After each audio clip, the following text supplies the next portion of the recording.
We're getting married in August, and we're talking about financial decisions with getting the wedding planned and everything like that.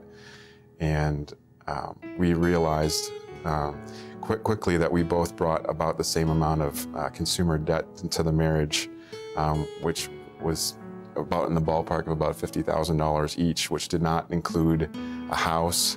It included car loans, student loans, and credit card bills. We didn't know much about sowing seed, but knew that the blessing of the Lord would be on us, you know, if we were faithful to tithe to Him.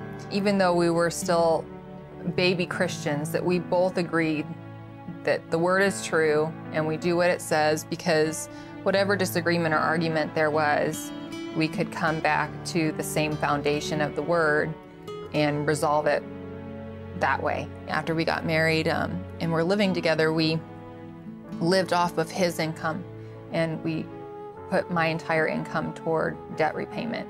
And we had to make some pretty serious sacrifices to do that. So we made a game out of seeing if we could go out on the cheap just for fun. So it was more about spending time together than really going out to a fancy restaurant and spending a bunch. As a young couple, Eric and Dawn Stralow were introduced to the BVOV broadcast. They watched the program faithfully and studied and grew in the Word together.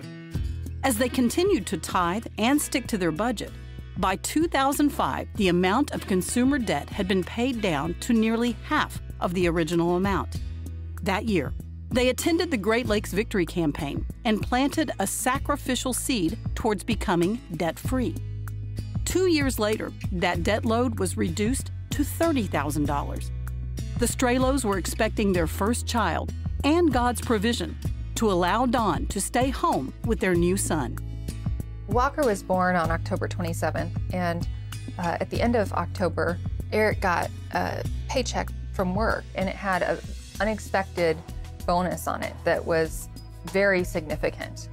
And that paid off our second to last debt. And so over my maternity leave, we just put my paychecks in savings just to see if we could make it on that one income. And we almost could if we just made the minimum payment on the last debt that we had. We didn't know how we were ever going to get that debt paid, how we were ever going to get a house, how any of that was going to come to pass looking at our budget, you know. But we stepped out in faith, and I went ahead and gave my notice at my job that I wasn't going to come back. That was in January. In February, we'd done our taxes, and we were going to get a pretty nice tax return. And along comes my last paycheck. I'd had a fair amount of vacation time built up at my job, and I got that paid out. And I'm looking at this tax return, and I'm looking at this paycheck from my job, and I see what we have in savings from saving my paychecks. And all of a sudden I realized we can pay off our last debt.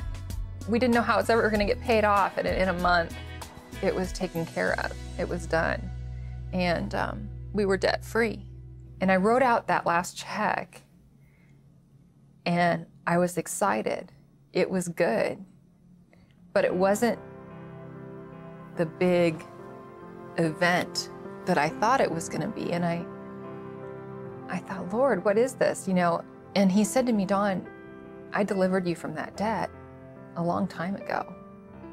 You've still had to work to pay it off and get it paid off, but you were released from that debt a long time ago.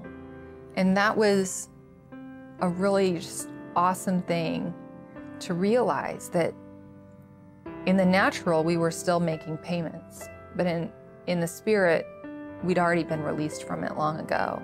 We faced a lot of challenges, you know, over the last 8 years. Without Kenneth Copeland Ministries, we would have never looked to find a church with those kind of beliefs. We would have probably stuck with our traditions and missed a whole lot of wonderful things that the Lord had for us. We have an abundant life. It is truly the God kind of life, the way He wants us to live life here on the earth, serving Him and honoring Him. And He just pours out His blessings on us every day in so many ways. It's hard to count them all.